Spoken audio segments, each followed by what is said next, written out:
जय हिंद फ्रेंड। देखिए आप लोगों को आज जो फर्स्ट पेपर हिंदी ये आप लोग एमए हिंदी थर्ड सेमेस्टर में एग्जाम इस बार एग्ज़ाम देंगे। 27 तारीख से आप लोगों का पेपर स्टार्ट है। तो आप लोगों का फर्स्ट वीडियो हम बना चुके हैं फर्स्ट पेपर पे। और देखिए यह 4 पेपर और 5 पेपर होते हैं, तो 4 पेपर का बच गया था, तो चारों पेपर का आज पूरा इस वीडियो में स्टेप बाय स्टेप आप लोग को बताएंगे।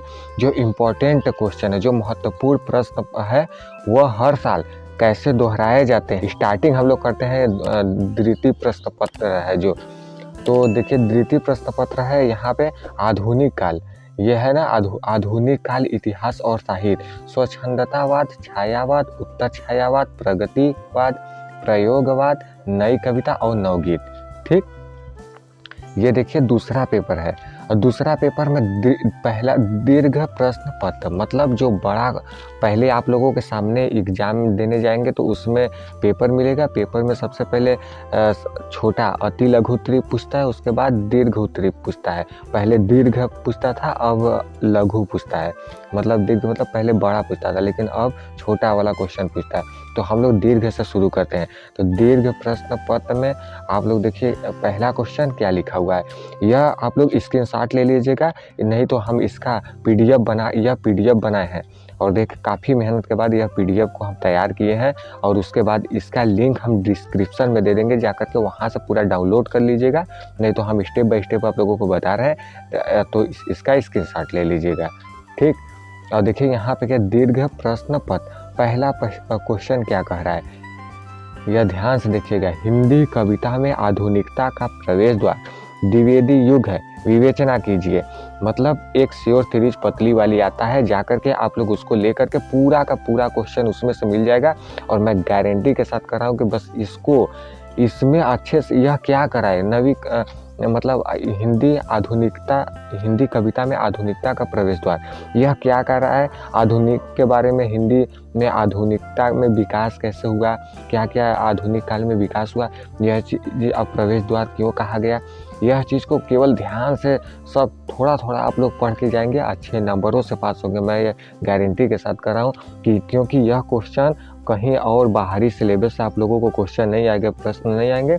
और यह क्वेश्चन अधिक मात्रा में दोहराए जाते हैं, कभी प्रगतिवाद तो कभी प्रयोगवाद, ऐसे ऐसे करके। कभी इस बार भारतेंदु युग तो अगले बार द्विवेदी युग, क्योंकि आधुनिक काल में भारतेंदु और द्विवेदी युग को केवल पढ़ना है, न कि छायावाद पढ़ना है, न कि प्रगतिवाद, न प्रयोगवाद। इन तीनों को पढ़ना नहीं है, केवल भारतेंदु युग और द्विवेदी युग। अब देखिए दूसरा क्वेश्चन क्या दिया है, दूसरा प्रगतिवादी प्रवृत्तियों पर प्रकाश डालिए। ठीक, फिर तीसरा प्रश्न क्या दिया है, नई कविता की पृष्ठभूमि पर प्रकाश डालिए। फिर चौथा प्रश्न क्या दिया है, छायावाद की परिभाषा दीजिए और हिंदी के छायावाद कवियों का परिचय दीजिए। मतलब बड़ा जो दीर्घ प्रश्न है, दीर्घ वाले में 4 प्रश्न, यह महत्वपूर्ण है पहला पेपर का। फिर देखिए अति वाले में आते हैं, अति लघु उत्तरीय मतलब छोटा वाला, ये देख सकते हैं आप लोग, अति लघु उत्तरीय प्रश्न। यह अति लघु उत्तरीय प्रश्न में पहला क्वेश्चन क्या है, तार सप्तक नई कविता क्या है। यह चीज़ को एकदम ध्यान देखिए फ्रेंड, मैं बार बार कह रहा हूँ आप लोगों को, यह सारे जितने आप लोगों का पेपर है उस सिलेबस में से निचोड़ के यह क्वेश्चन बनाया गया है, और सबसे इम्पोर्टेंट क्वेश्चन है, और सबसे ज़्यादा यह क्वेश्चन दोहराए जाते हैं। और कहीं इतना पढ़ लीजिएगा, उसके बाद जो मन में आए सो पढ़िएगा, नहीं पढ़िएगा उसके बाद पेपर दे करके आइएगा, तो कमेंट जरूर करिएगा। ठीक, और देखिए यहाँ पे इसका स्क्रीनशॉट ले लीजिए। दूसरा है निराला ओज एवं श्रृंगार कवि सिद्ध कीजिए, फैंटेसी एवं मुक्तिबोध क्या है। चौथा है स्वच्छंदतावाद क्या है, इसका स्क्रीनशॉट एक बार ले लीजिएगा। ठीक, और फिर देखिए तृतीय प्रश्न पत्र क्या है। तृतीय प्रश्न पत्र कौन सा पेपर है, देखिए यहाँ पे लिखा हुआ है पूरा, आधुनिक गद्य प्रेमचंद एवं प्रेमचंदोत्तर युग, स्वतंत्रता एवं स्वतंत्रोत्तर गद्य। ठीक, यह तृतीय पेपर है, तीसरा पेपर है। फिर देखिए इसमें दीर्घ प्रश्न क्या कर रहा है, इसमें दीर्घ प्रश्न पहला क्या कर रहा है, इसमें देखिए यहाँ पे हिंदी उपन्यास के विकास में मुंशी प्रेमचंद के योगदान का मूल्यांकन कीजिए। फिर उसके बाद दूसरा क्वेश्चन क्या कर रहा है, हिंदी गद्य का उद्भव और विकास शीर्षक पर एक सारगर्भित निबंध लिखिए। मतलब हिंदी गद्य जो है वह उसका उद्भव कब हुआ, विकास कब हुआ, इसके बारे में पढ़ लीजिएगा। एकदम पूरा आप लोगों को श्योर सीरीज में मिल जाएगा, या आप लोगों के पास कोई किताब होगा तो किताब में मिल जाएगा, ठीक।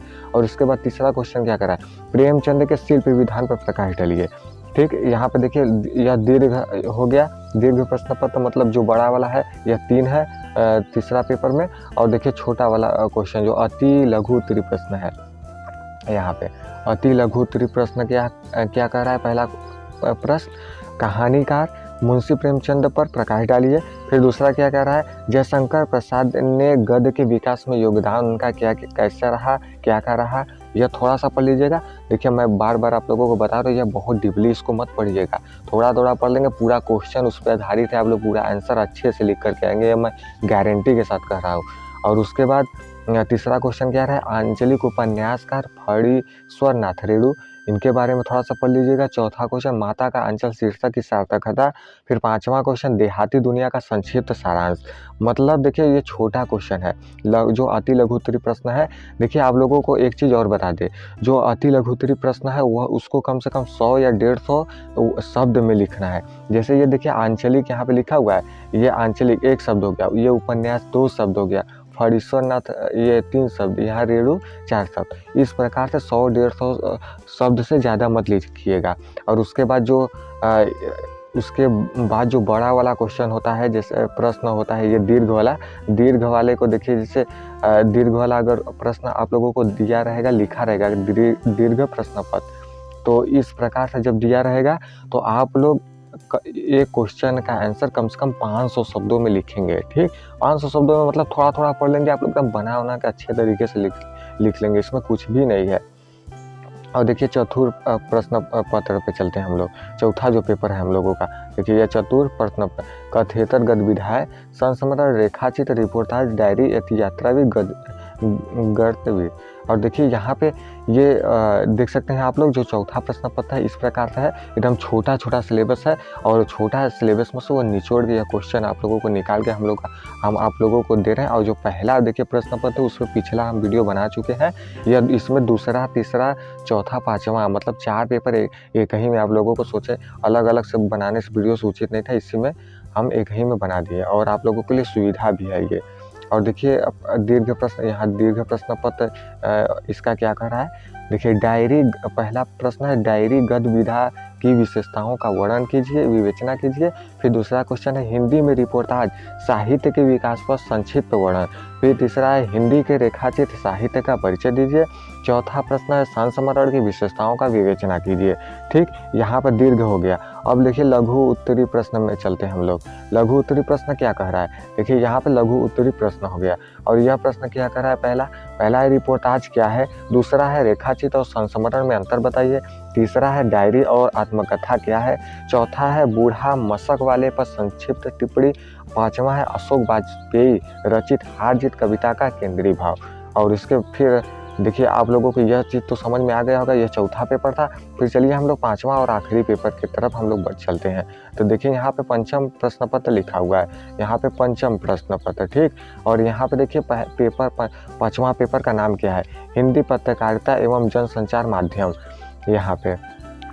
और देखिए आप लोग पहले पेपर का नाम जरूर, कम से कम आप लोग पेपर देने जाए तो पेपर का नाम याद करके जाए, या तो फिर जैसे आप लोगों के कॉलेज में जो निजी संस्थाएं चाहे यूनिवर्सिटी हो उसमें जाए तो कम से कम पेपर का नाम भी पता रहे, और थोड़ा बहुत इन चीज़ के बारे में भी पता रहे। कि जैसे पहला क्वेश्चन ज़्यादातर ये देखिए दीर्घ प्रश्न है, दीर्घ प्रश्न पत्र मतलब बड़ा वाला जो है प्रश्न, ये दीर्घ प्रश्न। पहला प्रश्न इसमें क्या कह रहा है, इसमें देखिए पहला प्रश्न कर रहा है भारतीय पत्रकारिता का सामान्य परिचय दीजिए। दूसरा कह रहा है जनसंचार के अर्थ तथा अवधारणा पर प्रकाश डालिए। तीसरा है सोशल मीडिया से आप क्या समझते हैं, इसकी भूमिका का वर्णन कीजिए। चौथा है हिंदी पत्रकारिता का उद्भव कैसे हुआ, स्पष्ट कीजिए।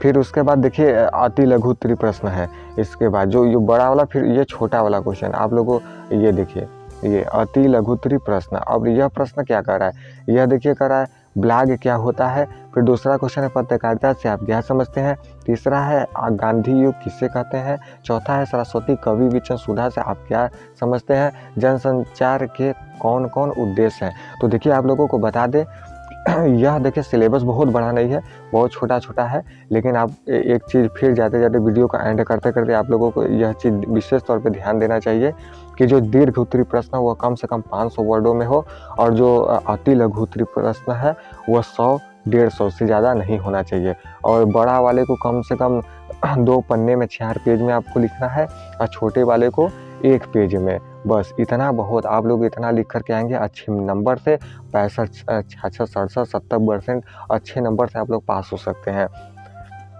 और ये देख सकते हैं आप लोगों को पूरा हम इसका स्क्रीनशॉट लेकर के आप लोग रख लीजिएगा, नहीं तो इसका लिंक हम डिस्क्रिप्शन में दे रहे हैं, उसमें से जाकर के आप लोग पूरा डाउनलोड कर लीजिएगा। डिस्क्रिप्शन में पूरा का पूरा अच्छे से आप लोग डाउनलोड कर पाएंगे इसको। ठीक, यहाँ पे देख सकते हैं पूरा क्वेश्चन समझ लीजिए, जितना भी पेपर है उसका निचोड़ है। फ्रेंड्स, इसको सबसे पहले कुछ भी मत पढ़िए, इतना पढ़ के जाइएगा, उसके बाद आकर के पेपर देने के बाद आकर के कमेंट करिएगा कि क्या क्वेश्चन फंसा। मैं नहीं कर रहा हूँ कि 100 का 100% फंसेगा, इसीलिए आप लोगों का जो मैं बता रहा हूँ एक अपने तरफ से आंकड़ा बता रहा हूँ कि 65%, 70% आप लोग आसानी से ला सकते हैं, तो पूरा फंसेगा तो आप लोग 100 में 100 ला देंगे। इसलिए मैं नहीं कर रहा हूँ पूरा फंसेगा, लेकिन यह इंपॉर्टेंट, यह क्वेश्चन बार बार दोहराए जाते हैं और सबसे ज़्यादा इस पर फोकस होता है जो पेपर को बनाता है।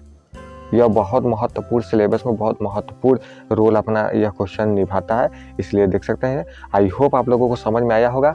मिलते हैं नेक्स्ट वीडियो में, तब तक के लिए जय हिंद, वंदे मातरम।